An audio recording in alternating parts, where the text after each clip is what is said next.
É com alegria que a gente vai, né, conversar hoje a respeito desse tema, né, transição planetária. Eu acho que é um tema bastante oportuno, principalmente porque todos nós estamos passando aí por esses momentos de turbulência.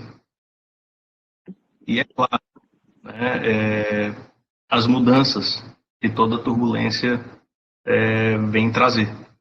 Então, eu acredito que ficam muitas dúvidas, ficam muitas perguntas, e é sempre muito oportuno a gente buscar, dentro da doutrina espírita, aquilo que pode nos esclarecer, pode nos consolar, pode nos trazer, né, o benefício de entender tudo isso e tirar o proveito de tudo isso. Olha, sinceramente, é a primeira, né? Desde que tudo isso começou, é a primeira vez que a gente está falando com vocês assim virtualmente. Eu estou sentindo uma falta danada de olhar para a carinha de vocês, porque o feedback dos rostos, né, de vocês, de cada um olhando aqui e a gente podendo olhar quando vai falando, é muito importante para quem está falando. Mas é isso aí, novos desafios, a gente vai seguindo em frente. Então tá. Para a gente falar sobre transição planetária, gente, primeiro, né, a gente gostaria de lembrar a questão número 1 de O Livro dos Espíritos, né, que é Deus. Inteligência suprema, causa primária de todas as coisas. Né? E por que a gente está falando a respeito de Deus? Porque é muito importante para a gente entender este momento de transição planetária, o conceito de Deus que nós aprendemos dentro do Espiritismo. Isso vai trazer para a gente muita confiança, fé inabalável, conforme o codificador Allan Kardec nos diz, né, em tudo isso que está acontecendo. Bom, o Deus que o Espiritismo nos ensina não é um Deus qualquer, né? O Deus que nós entendemos dentro do Espiritismo precisa ter, no mínimo, alguns atributos sem os quais não seria um Deus, não teria lógica. Então, nós entendemos que Deus ele é eterno, ele existe de tudo sempre, não foi criado, é o Criador. Né? Porque se ele tivesse sido criado, este que o criou seria Deus. Então, ele é eterno, ele é imaterial. A gente sempre brinca, Deus é imaterial. Por quê? É muito fácil entender. A matéria ela sofre transformações. Quem quiser prova disso, basta pegar foto de 15 anos atrás. Você vai ver tanto que houve transformações na matéria. Né? Então, como Deus é imaterial, ele não está sujeito a essas transformações da matéria. E exatamente por isso vem o terceiro atributo, imutável. Deus não muda. E é fácil também compreender isso, por quê? Porque se ele mudar... eu estou escutando alguém? Desculpa, vamos lá. Então, ele é imutável. A gente percebe uma constância nas leis da natureza. Deus não muda, né? Com isso, as leis da natureza não mudam. Ele também é único, exatamente por causa dessa unidade de desígnios que existe na natureza. As leis da natureza apontam para uma única direção, que é o Criador. Né? Então, ele é único. Se houvessem mais de um deuses, né, haveriam divergências de desígnios, né, de vontades. Né? Se houvesse aquela dicotomia do Deus do bem e do Deus do mal, o universo não teria a estabilidade que tem. Porque um Deus iria querer algo, o outro queria outro, né? E as leis estariam, né, ora balançando para um lado, ora balançando para o outro. A gente percebe que isso não acontece, e isso é uma prova de que Deus é único. E exatamente porque ele é único, ele é onipotente, em todo o poder. Deus é perfeito. Ninguém aqui conceberia um Deus que não fosse imperfeito. Né? Ele tem infinito de todas as qualidades possíveis e imagináveis. Porque se alguém tivesse alguma perfeição maior do que Deus, este seria o Deus. E não é assim que funciona. Né? A gente sabe que Deus é perfeito em todas as qualidades que a gente puder conceber. E por isso, exatamente por ser perfeito, ele é justo e bom. né? Não daria para entender um Deus perfeito que não fosse justo e bom. Então, por que a gente está falando a respeito disso? Porque qualquer coisa que vá de encontro com estes atributos de Deus, muito provavelmente, né, quase 100%, eu arriscaria dizer 100% errado, está errado. Porque Deus, né, ele tem estes atributos, pelo menos, e qualquer coisa que saia fora disso não faz sentido. Não seria Deus, não seria a obra dele. Então, se a gente consegue conceber Deus da forma como o Espiritismo nos traz, a gente consegue entender muitas das coisas que nos cercam.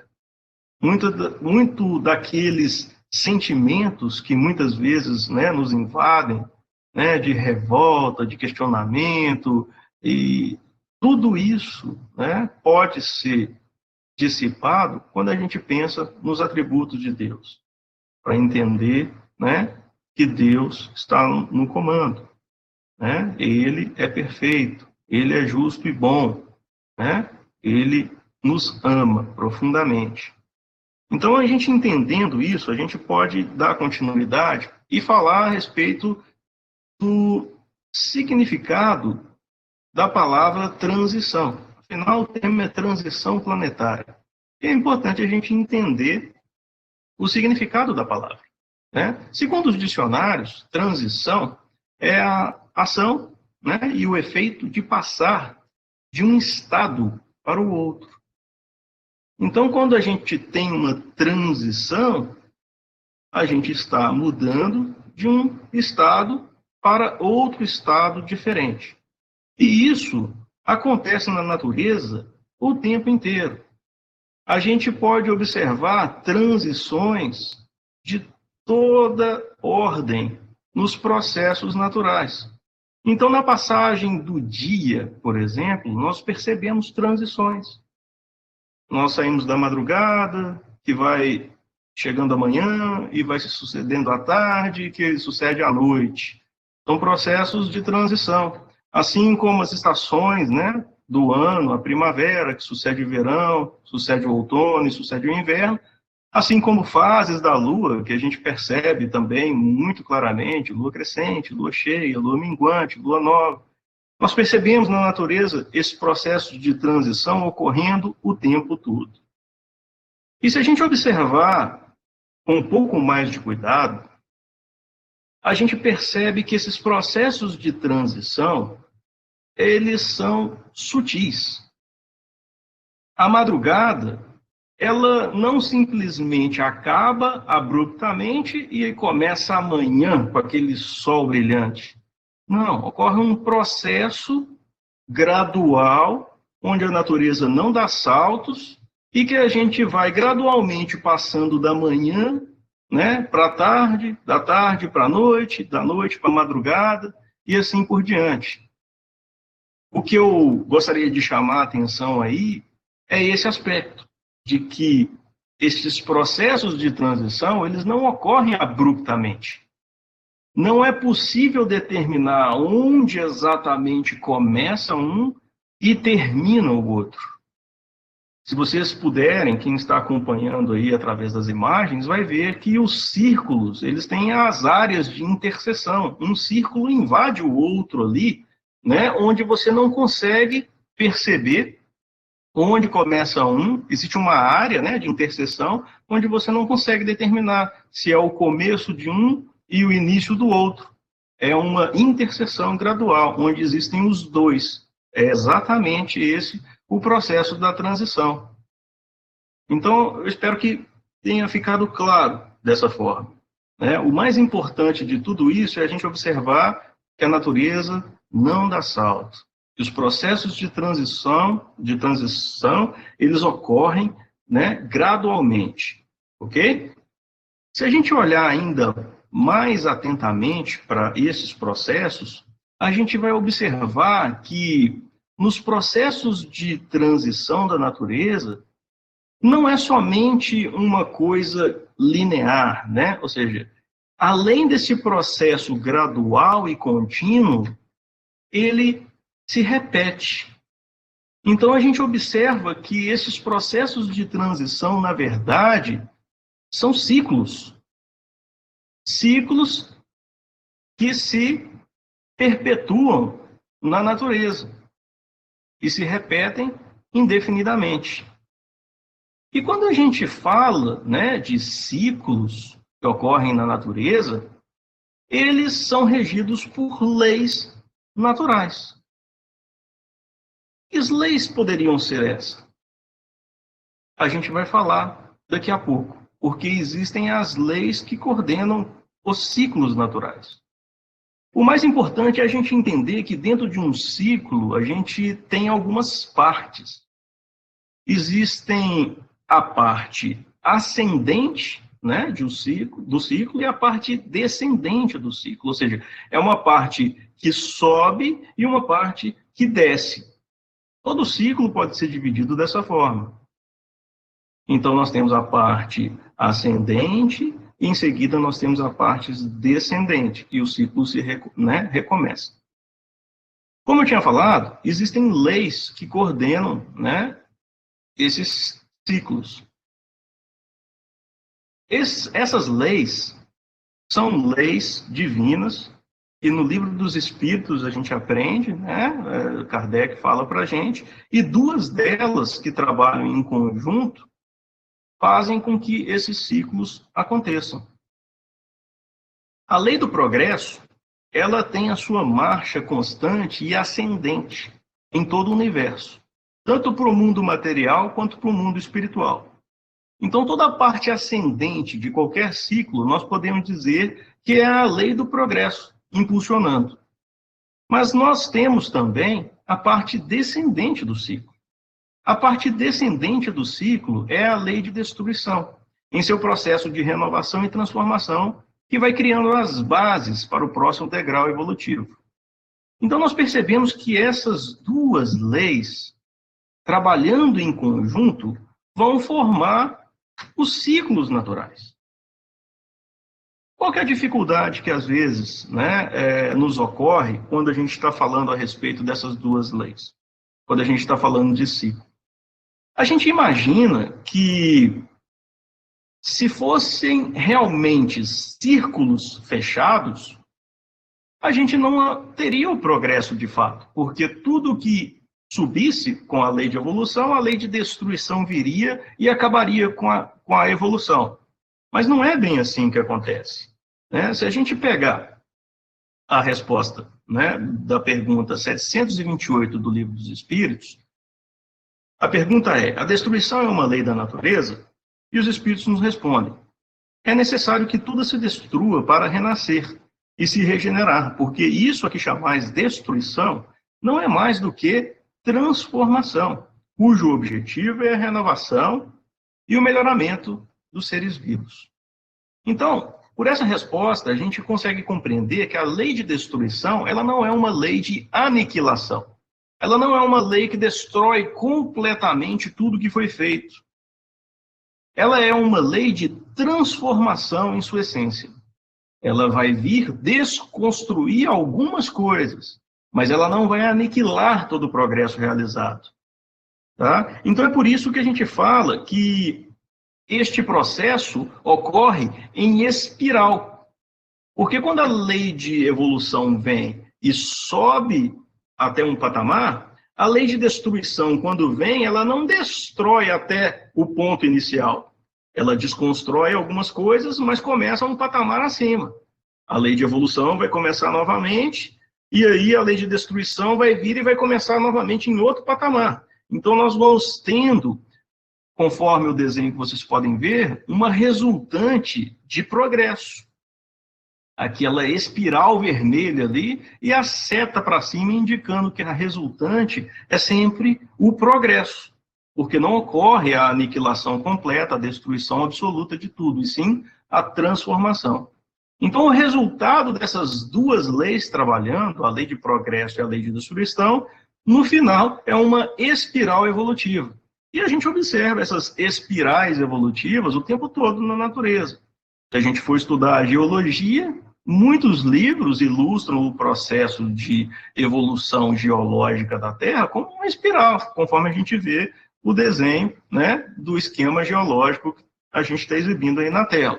Se a gente for observar também na biologia o processo de evolução dos seres vivos, nós também encontramos gráficos que representam como uma espiral evolutiva o desenvolvimento dos seres vivos. Então, tudo na natureza ocorre nesse processo de evolução, inclusive o nosso desenvolvimento quanto seres humanos.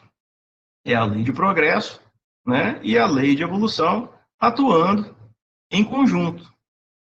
E aí a gente começa a entender, então, aquela questão que os espíritos nos trazem, que é a escala dos mundos e a escala espírita. Ou seja, se existe uma lei de progresso atuando para todos nós, significa que todos nós vamos evoluir e atingir diferentes patamares de evolução. Sejam nós espíritos que habitamos em um mundo, seja o próprio mundo onde nós habitamos, porque o reflexo do nosso crescimento, do nosso desenvolvimento, se faz no mundo onde nós habitamos. Então, é uma escala ascensional, uma escada evolutiva que todos os seres e coisas estão submetidos através dessas duas leis que trabalham em conjunto, que é a lei de progresso e a lei de destruição. Espero que não esteja ficando muito complicado, mas a ideia é a gente entender o funcionamento dessas duas leis e entender que todos nós estamos sujeitos a este processo de crescimento. Os espíritos vão nos falar a respeito, né, dessa escala de mundos e de espíritos. Eles colocam para a gente, de forma didática, que existem os mundos primitivos, onde ocorrem as primeiras encarnações dos espíritos. São aqueles mundos bebezinhos ali, onde o espírito, né, na sua jornada evolutiva, começa a ter as suas primeiras experiências com consciência de si mesmo e livre-arbítrio.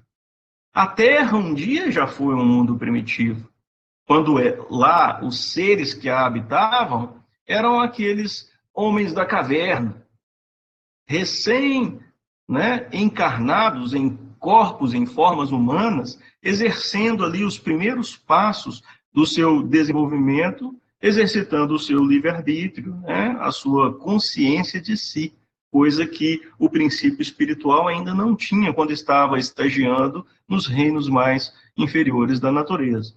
Então, os mundos primitivos são essas as primeiras encarnações como humano, né, no mundo dos seres humanos.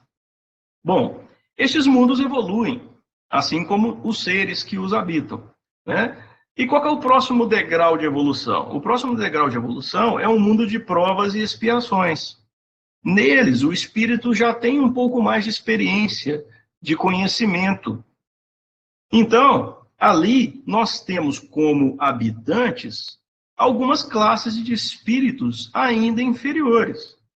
Então, a gente pode observar que ali, segundo os espíritos nos narram, nós temos espíritos perturbadores, espíritos neutros, espírito pseudo-sábios, espírito leviano e espíritos impuros, né? Eu aposto que tem gente aí tentando ver em qual classe se enquadra, né? Somos nós, gente. Um mundo de provas e expiações é composto de espíritos destas classes, né? Que ainda não atingiram, né, um patamar de evolução moral. Já atingiram um aspecto de evolução intelectual, né? Já são capazes de produzir sociedades complexas, né? Leis complexas, relacionamentos sociais complexos, mas ainda esbarram nas mazelas morais. É a Terra. A Terra hoje se encontra no estágio de mundo de provas e expiações. E é exatamente por isso chama mundo de provas e expiações. Porque ainda sofremos as consequências de outra lei divina, que é a lei de causa e efeito. De acordo com o nosso livre-arbítrio, nós vamos plantar, né, Agora, a colheita, ela é obrigatória. E como muitas vezes plantamos mal, não tem escapatória para a colheita não ser também ruim. Por isso, expiações. E provas, no sentido de que quem precisa fazer prova? Precisa fazer prova aquele que está submetido a um aprendizado. Então, a escola da Terra nos proporciona o aprendizado intelecto-moral que a gente precisa. E com isso, teremos provas. Ninguém gosta de prova. Prova é difícil. Prova, né, não é algo prazeroso para ninguém, mas é necessário se a gente quiser atestar a nossa capacidade, não é verdade? Então, a Terra é exatamente esse mundo onde nós podemos atestar as nossas capacidades adquiridas, e por isso sofremos provas. Espero que tenha ficado claro a diferença entre provas e expiações. Se a gente puder resumir, prova é aquilo que você adquiriu e vai, então, se submeter a um teste para confirmar que você realmente adquiriu aquela qualidade. Isso é prova. Expiação, a gente encara como colheita. É aquilo, é o limão que eu plantei lá atrás e agora vou ter que chupar ele, né? Numa linguagem popular. Este é o mundo de provas e expiações. Somos nós, esses espíritos que aqui habitamos, nessas classes de espíritos perturbadores, neutros, pseudo-sábios, levianos e impuros, que aqui habitam. Ah, mas não tem espírito bom aqui na Terra, espírito evoluído? Tem. Né? Esses espíritos vêm em missões para nos auxiliar. Né? Então, me perdoe se existe aí algum espírito desses missionários, o que eu estou falando aqui não se aplica a você. Né? Nós estamos falando da grande generalidade de nós que aqui estamos e somos dessas classes de espíritos que ainda tropeçam no seu livre-arbítrio, que precisam ainda comprovar as suas capacidades adquiridas através das provas e das expiações. Seguindo aos mundos de provas e expiações, nós temos os mundos regeneradores, né? Esses mundos são a habitação de espíritos prudentes e sábios, espíritos benevolentes. Nós chegaremos lá, né? Assim como sucessivamente aos mundos regenerados, nós temos os mundos felizes, onde espíritos superiores e de sabedoria habitam. Estes mundos, o próprio nome já diz, mundos felizes, né? Quem não gostaria de viver num mundo desse? A gente vai chegar lá. E acima dos mundos felizes existem os mundos celestes, que é a habitação dos espíritos definitivamente puros. Aí parou por aí, a gente vai chegar lá e vai ficar tocando harpinha e comendo uva para sempre, na eternidade deste paraíso dos mundos celestes? Não, claro que não. Os espíritos nos deram um objetivo, né? Uma linha para a gente, um horizonte para a gente chegar. Não significa que depois que a gente chegar lá, o progresso acabou. Não, o progresso continua, sempre. Só que é um horizonte muito longo. Adianta a gente chegar para uma criança que entrou agora no kindergarten e falar de mestrado? Não faz sentido. Então, vamos falar, né, para esses espíritos que estão agora no kindergarten, né, do jardim de infância, vamos falar com eles a respeito do ensino elementar, né, do ensino médio, né, do high school ali, do ensino, né, acho que no Brasil a gente não divide dessa forma, né, então desculpa aí a tradução. Mas a ideia é essa, a gente está falando com espíritos que estão lá no começo da escala, então a gente não vai falar da escala inteira, porque não faz sentido. Então os espíritos nos deram essa escala de mundos e essa escala espírita exatamente para nos mostrar que a lei do progresso, a evolução, ela acontece, tanto no lado dos espíritos, e é claro, os espíritos habitam mundos, e os mundos, reflexo dessa evolução dos espíritos, os mundos também evoluem. Tá? Então vamos para frente, vamos tentar então entender essa questão um pouco melhor. Tá? A Terra, ela está evoluindo. A gente falou que a Terra faz parte deste mundo de provas e expiações, né? E qual que é a característica do mundo de provas e expiações? Como nós podemos ver, A característica essencial do mundo de provas e expiações é que o mal prevalece sobre o bem. Eu acho que ninguém tem dúvida disso, né? A gente observa o mal pululando por toda parte. Não significa que não exista o bem, não é isso. Mas ainda o mal prevalece sobre o bem, ok? Qual que é o nosso objetivo? Nosso objetivo é chegar nos mundos felizes, pelo menos, né? A gente quer chegar lá e encontrar um mundo onde o mal não existe. Só que para isso é necessário uma transição. A gente não pode saltar de forma abrupta de um mundo de provas e expiações para um mundo feliz. Lembra, os processos de transição, eles não ocorrem abruptamente. Eles não podem ocorrer em saltos.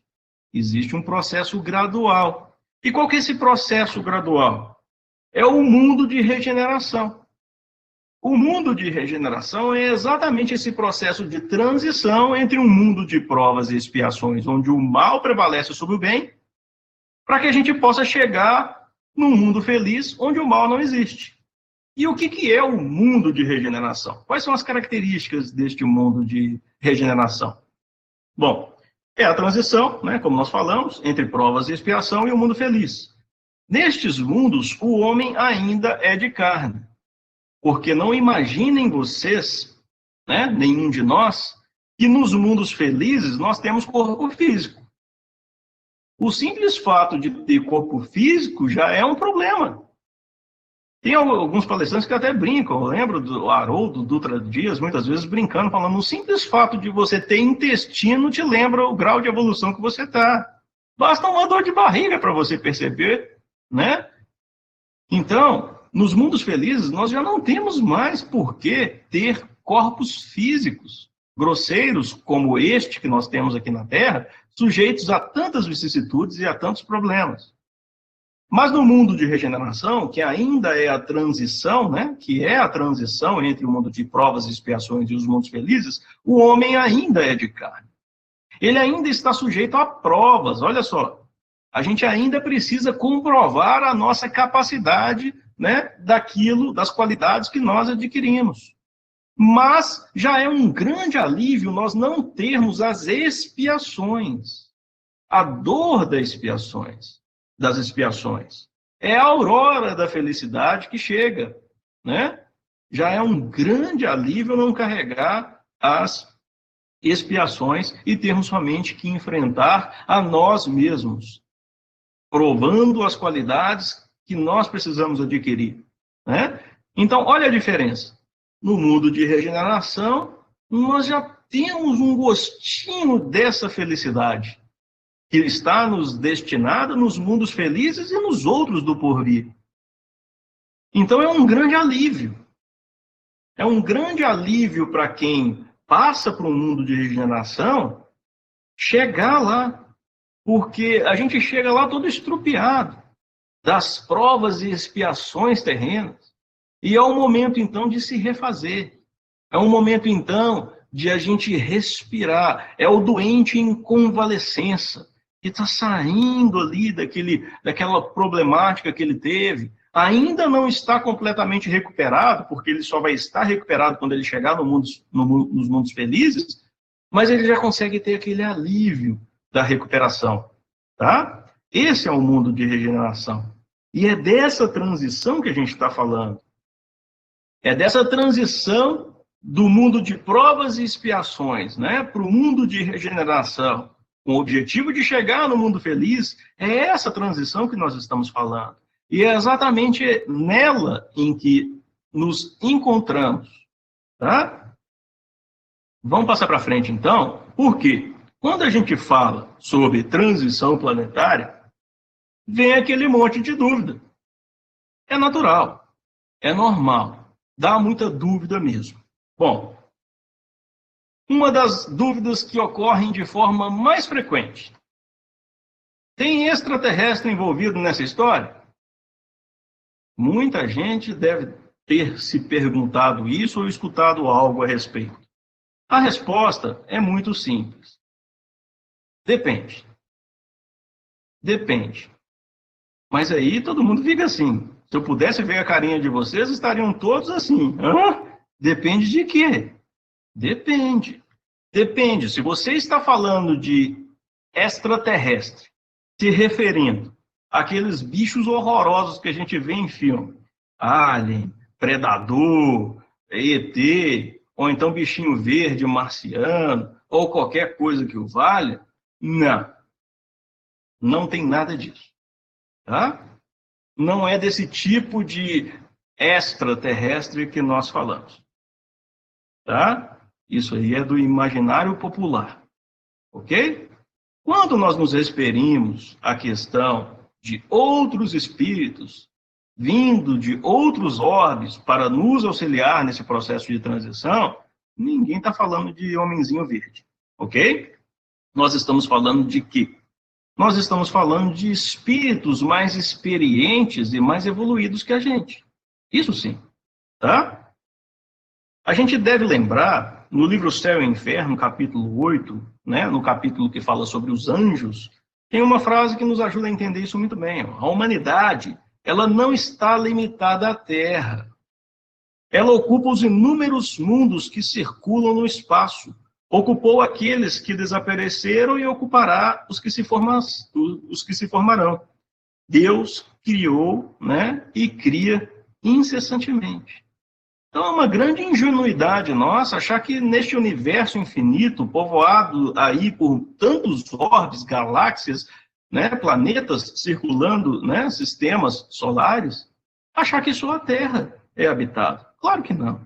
Existem outros mundos, conforme a gente já falou, ou mundos mais evoluídos, mundos menos evoluídos e mundos em igual patamar de evolução. E, sim, claro, espíritos podem vir de outros orbes mais evoluídos para nos dar uma forcinha, né, nesse nosso progresso. Bom, vamos pegar outro trecho, né, do Evangelho segundo o Espiritismo, capítulo 3. Há muitas moradas, né, na casa do meu pai, que esclarece algo muito interessante para nos tirar essa ideia de homenzinho verde, aqueles bichos feios, ET. Olha, a forma dos corpos é sempre, como por toda parte, a humana, só que mais embelezada, aperfeiçoada e, sobretudo, né, mais purificada. Então, a gente percebe por aí, né, que os espíritos nos revelam que quando evoluirmos para mundos, né, superiores, nós não vamos deixar, né, de perder essa forma, vamos dizer assim, humana, né? Teremos aí, só que mais embelezada, mais aperfeiçoada e mais purificada. Né? Então, para acabar com essa ideia aí de homenzinho verde, de ET, de alienígena, né, que o senso popular tem por aí. Bom, uma outra pergunta muito frequente. E será que tem uma data limite para essa transição? Assim, um dia, horas marcados para que tudo aconteça? Né? Aí a resposta também é muito simples. Né? A gente dá de forma muito curta um não. Não tem. E aí muita gente fica assim, né? Com cara de choro e decepcionado. Por quê? Porque acha que vai ter uma data e a partir daquela data e hora, tudo vai se transformar repentinamente, dando saltos que a natureza não dá. Né? Por isso que a gente estava falando de transições e de ciclos da natureza que não dão saltos. Então, a transição planetária, ela também não vai dar saltos. Não tem data e hora marcada para que, plim, amanhã amanheceu e a Terra é um mundo de regeneração. Não é bem assim que funciona, né? Mas aí tem gente que insiste, fala, mas e aí? E o que o Chico falou? Eu vi aquele vídeo lá no YouTube, eu vi daquele documentário da data limite. Gente, aquilo ali daria outra palestra, tá? Aquilo ali é obra de espírito que abriga um mundo de provas e expiações. Aquela categoria que a gente classificou muito bem como pseudo-sábios, tá? Eles pegam algumas verdades, distorcem a coisa e passam uma mensagem completamente equivocada. É muito importante que todo mundo entenda que não existe data e hora marcada. Chico nunca falou isso, distorceram as palavras dele. Divaldo nunca falou isso, distorceram as palavras dele. Eu ia colocar um vídeo aqui, mas eu acho que online não fica legal. Então, eu convido vocês a escutar a própria mensagem do Divaldo no YouTube. Basta procurar lá, Divaldo falando sobre esse vídeo aí, data limite, que vocês vão ver da boca dele o que ele fala a respeito. Porque, inclusive, ele aparece no vídeo.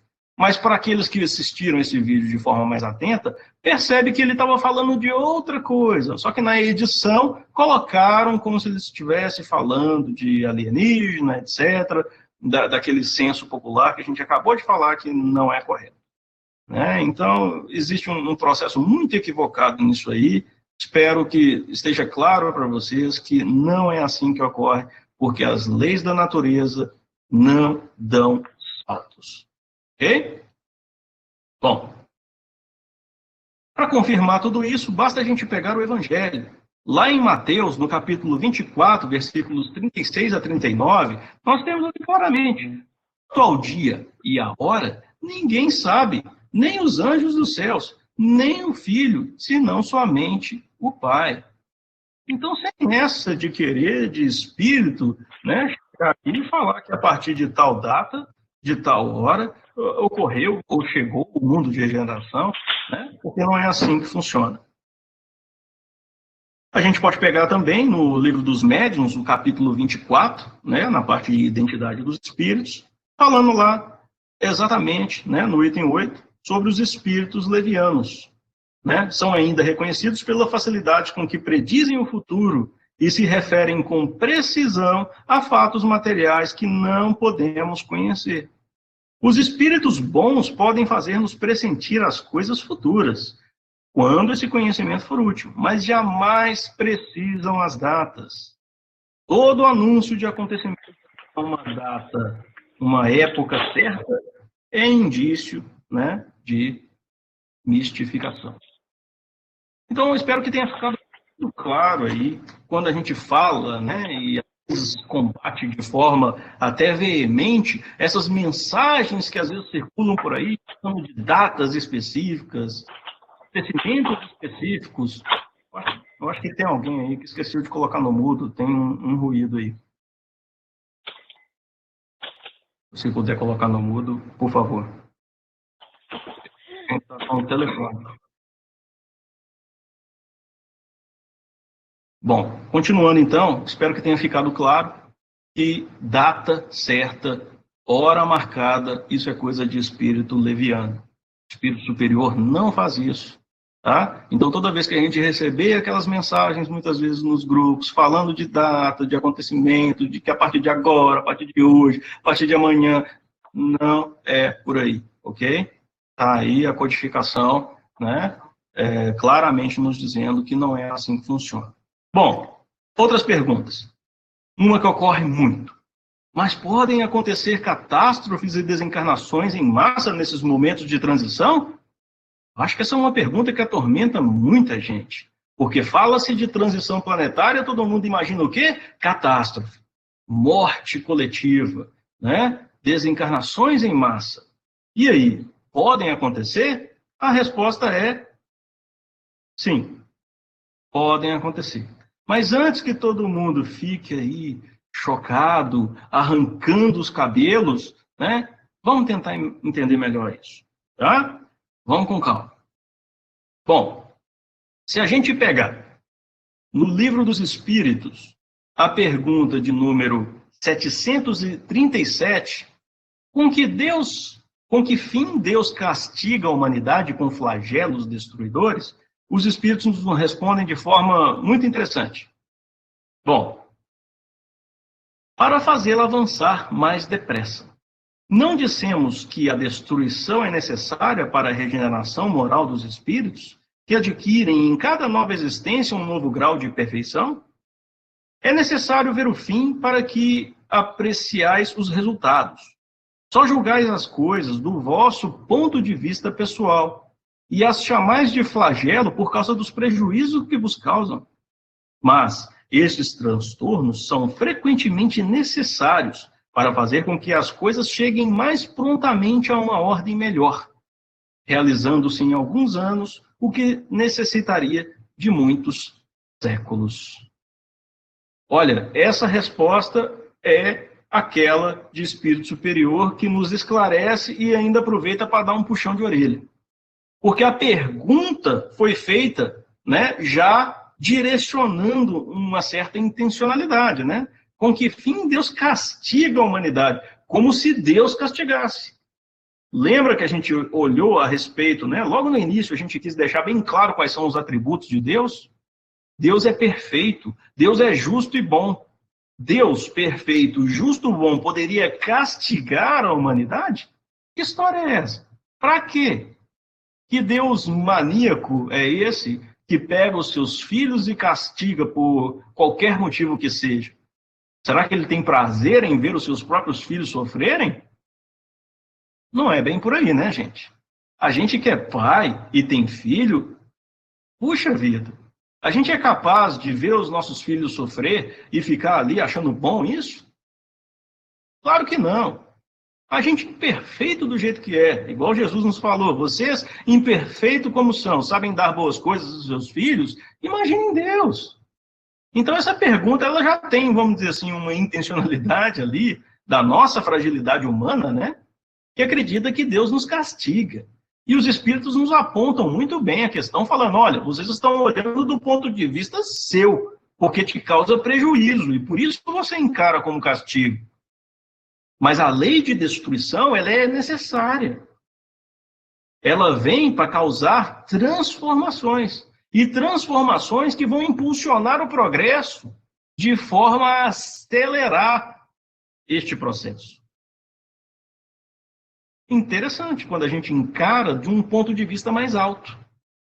Porque se a gente encarar do ponto de vista mais restrito, mesquinho, olhando para o nosso próprio umbigo, é claro que é um tormento, é claro que é um flagelo. Mas se a gente conseguir ter olhos de espírito imortais que somos, a gente vai perceber que não é bem assim. Existe uma resultante geral nesse processo que é para o bem, e não poderia ser de outra forma. Lá na Gênese, existe uma outra questão, em que nós podemos ler as grandes partidas coletivas, entretanto, não tem por único fim ativar as saídas. Tem igualmente o de transformar mais rapidamente o espírito da massa, livrando-as das más influências e de dar mais ascendente às ideias novas. Então aqui ele está se referindo às partidas coletivas. Ou seja, isso não tem simplesmente a função, né, de tirar mais gente daqui. Não, tem uma intenção por detrás que é trazer novos espíritos e renovar a mentalidade geral da Terra. Porque aqueles espíritos que são retirados momentaneamente dão lugar a outros que vão reencarnar, trazendo novas ideias, trazendo o progresso adquirido, trazendo a experiência que já tem para as transformações necessárias. Então, até mesmo nessas calamidades que muito nos traz dor, e isso é inegável, nós não estamos aqui minimizando a dor de ninguém, nós não estamos aqui menosprezando o sentimento de ninguém, não é isso. Total respeito à dor da separação momentânea. Aqui nós queremos falar de um ponto de vista mais elevado, de espíritos imortais que somos, porque a gente sabe que a morte não existe.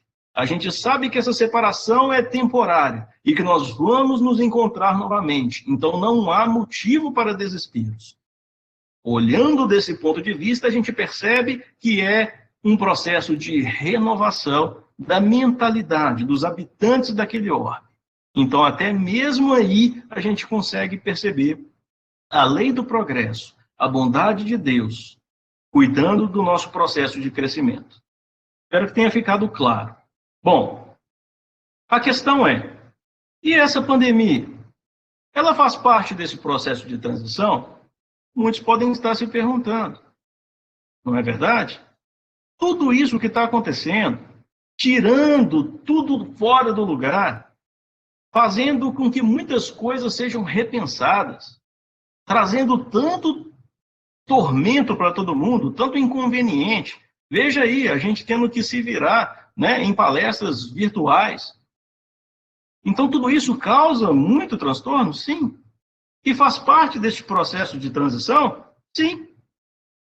Lá na Gênesis, né, no capítulo 3, o item bem e mal, nós temos uma frase bem interessante. Tendo o homem que progredir, os males a que se acha exposto são um estimulante para o exercício da sua inteligência e de todas as suas faculdades físicas e morais, incitando-o a procurar os meios de evitá-los. Se ele nada houvesse de temer, nenhuma necessidade o induziria a procurar o melhor.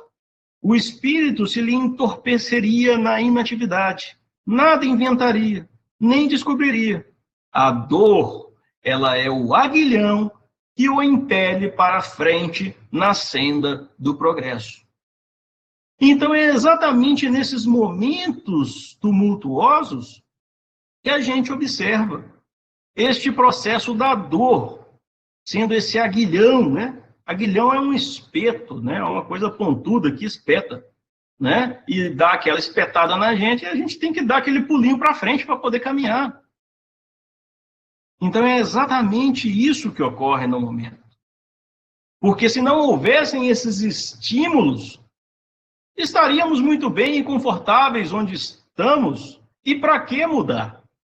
Então é necessário que cheguem muitas vezes estes estímulos que nos façam buscar o melhor, exercitar a nossa inteligência e superar as nossas capacidades físicas e morais.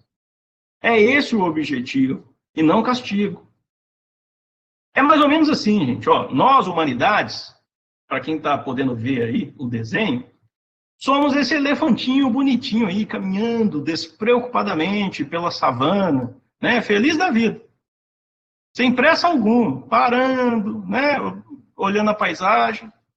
E aí vem a dor, que é esse elefante grandão aí, ó, e nos dá aquele empurrãozinho, né?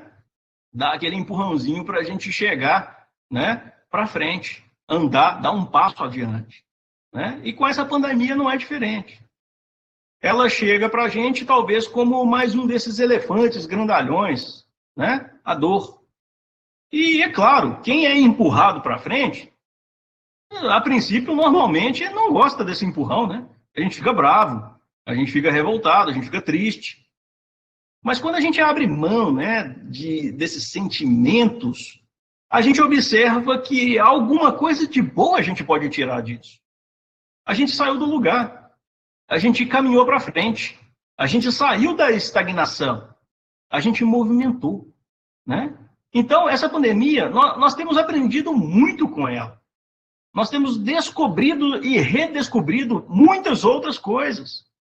E tenho certeza que nós sairemos melhores disso tudo quanto humanidade, não tenho dúvida. Com mais experiência, com mais conhecimento. E com todo respeito às dores de muito, porque são muitas. Pessoas estão perdendo familiares, pessoas estão perdendo empregos. Ninguém aqui está minimizando o problema ou desprezando a dor de ninguém, não é isso. O que a gente quer mostrar aqui é que na perspectiva desse espírito imortal que nós somos, nós não temos nada a temer. Aquilo que a gente está julgando perder momentaneamente, ou não tem importância, porque é relativo à matéria, e tudo que é material vai ficar aqui, gente. Ou alguém acha que vai levar para lá, do lado de lá, quando a gente sair daqui, né? Ou não tem importância porque é material, ou a gente acha que está perdido e não está. No caso dos relacionamentos, dos espíritos, das pessoas que a gente, entre aspas, perde, não perde. Porque a gente sabe que vai encontrar um dia. Então a gente não está perdendo nada, né? A gente precisa encarar dessa forma. É difícil? É, mas nós vamos superar. Logo a gente vai estar junto na verdadeira vida. Logo tudo isso vai passar e a gente vai sair dessa melhor, mais fortalecido. A gente precisa lembrar aquilo que, por exemplo, o Haroldo fala, que muita gente acha que anjo é um ser de cristal, que você não pode nem tocar que quebra. Não. Anjo é um ser forjado pela dor. Ele é capaz de suportar coisas que nós não suportaríamos. Agora, para chegar lá, a gente tem que passar pela forja da dor. Tem que ganhar experiência. Tem que compreender. Tem que engrossar a casca, como se diz. Não podemos ser tão susceptíveis assim, né? É um convite ao progresso. Encaremos dessa forma, e não como uma punição divina, que talvez a gente consiga superar melhor. Vale lembrar que o problema da dor, quando ela chega nas nossas vidas, né, o nosso grande problema é que a gente briga com ela. A gente fica disputando, a gente tem o terrível hábito de acreditar que nós temos o controle de tudo. A gente adora acreditar que a gente tem o controle das situações. A gente adora acreditar que são as nossas mãos que estão aí conduzindo esse barco. E para quem está vendo a imagem aí, fica a gente ali, ó, brigando para a direção do barco. Não solta o volante, né? Não solta o leme desse barco de jeito nenhum. E não é bem assim.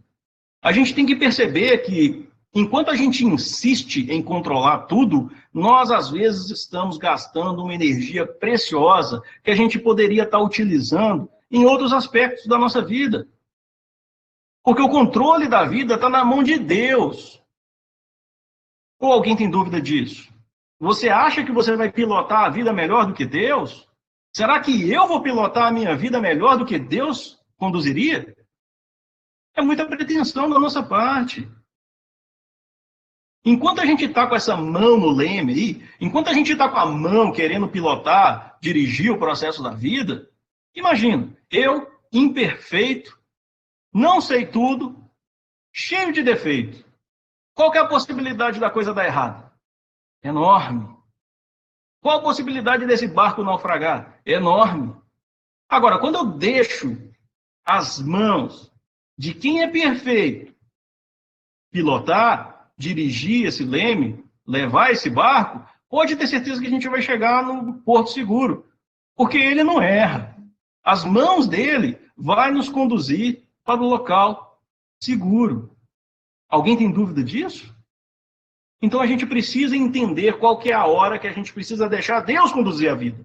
Porque nós não temos controle sobre tudo. Nós temos controle sobre algumas coisas, mas não sobre tudo. Então, essa pandemia também se faz nesse sentido. Eu acabei descuidando um pouco da hora, gente. Agora que eu estou observando aqui, nós precisamos, encerrar daqui a pouco. Então, a questão é o seguinte: para aqueles que não conseguem acompanhar espiritualmente o progresso planetário, o que acontece? Acontece aquilo que a gente chama de degredo planetário, ou transmigração planetária. E, de novo, não é nenhum castigo nem punição de Deus. O que acontece? Os espíritos, eu vou resumir aqui, eles podem ir e vir de orbes, uns para ajudar, quando estão evoluídos, e outros, quando não conseguem acompanhar o progresso daquele orbe, precisam ir para outro. E a gente faz da seguinte forma. Vamos imaginar uma escola. Aquela escola é uma escola primária. No ano seguinte, ela vai se tornar uma escola intermediária, uma middle school. O que acontece? Todos os alunos que passarem de ano, que fizerem jus à middle school, vão estar nessa escola o ano que vem. Mas e aqueles que não conseguirem passar para a middle school? Eles precisam de quê? Eles precisam de elementary. Só que essa escola já não é mais elementary, é middle. Então o que vai acontecer? Eles vão pegar o ônibusinho, e vão ter que mudar de escola para outra elementary school. Então é o que acontece com a Terra neste momento. Estamos em um processo de transição, em que passaremos de um mundo de provas e expiações para um mundo regenerado. Aqueles que não conseguirem se encaixar em um processo, em um mundo de regeneração, eles não serão castigados e serão enviados para outro lugar como castigo. Não, eles vão para uma escola que comporta a necessidade deles. Outro mundo de provas e expiações, porque a Terra já não mais será um mundo de provas e expiações, será um mundo regenerado. E aqueles que fizerem jus a estar na Terra estarão aqui no mundo regenerado. E aí a gente consegue, então, entender, né, as palavras de São Luís na pergunta de 1029 do Livro dos Espíritos, a última pergunta, né, que fala a respeito da transformação da humanidade e da transformação do orbe, dessa transmigração planetária, e ele vai nos trazer lá no finalzinho, né, uma frase muito interessante, não vedes nessa exclusão da terra transformada a sublime figura do paraíso perdido? Ele ainda nos dá um presente, né, no final dessa frase, que é uma chave, que abre uma fechadura, né, que muita gente não consegue compreender muito bem, que é a questão da expulsão, né, do paraíso, né, expulsão de Adão e Eva do paraíso, né? Essa figura da expulsão, ela também pode ser entendida dessa forma, né, como uma transmigração planetária. Mas aí daria outra palestra e a gente também já, né, já encerrou o nosso tempo. Tá? Então, eu espero que a ideia tenha ficado. Peço desculpas aí, não consegui concluir, porque a gente, né, descuidou um pouco do tempo, falou mais do que deveria, mas eu espero que a ideia central tenha ficado. Transição planetária não é castigo de Deus. É a evolução natural dos espíritos e dos orbes que os espíritos habitam. E nós precisamos nos esforçar para estar lá. Está tudo sob controle. Deus não perdeu o controle da humanidade nem da Terra. Está tudo muito bem e tudo vai ficar muito bem, apesar das dificuldades. O que nós precisamos fazer é fazer a nossa parte. Tá bom? Então, eu quero agradecer a todos. Vamos preparar para a nossa prece para a gente encerrar. Tá bem?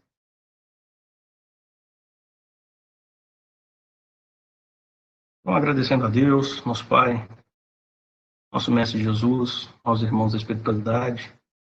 Pedimos, Senhor, que nos encha de coragem para compreender e aceitar os desafios da vida, na certeza de que tudo que vem de suas mãos generosas, amorosas, só pode ser bom. Ajuda-nos, Senhor, a transformar as nossas vontades, caprichosas e indomáveis, para que possamos ajustá-las às suas vontades, Senhor, que são perfeitas e sábias. Permita, Senhor, que cada um de nós possa acalmar o coração, depositando a nossa certeza, a nossa confiança, a nossa fé em suas mãos, porque sabemos que o Senhor nos guiará nessa tempestade e que todos nós receberemos conforme a nossa necessidade. Por isso, Senhor, ajude-nos a aproveitar as oportunidades ao invés de lamentar. Ajude-nos a nos reerguer ao invés de chorar. Ajuda-nos, Senhor, a fazer jus ao mundo melhor que se aproxima, nos tornando cada dia melhores e fazendo a nossa parte. Nos inspira, Pai, para isso. Abençoe a cada um de nós, proteja cada um de nós, e que assim seja. Muito obrigado, gente.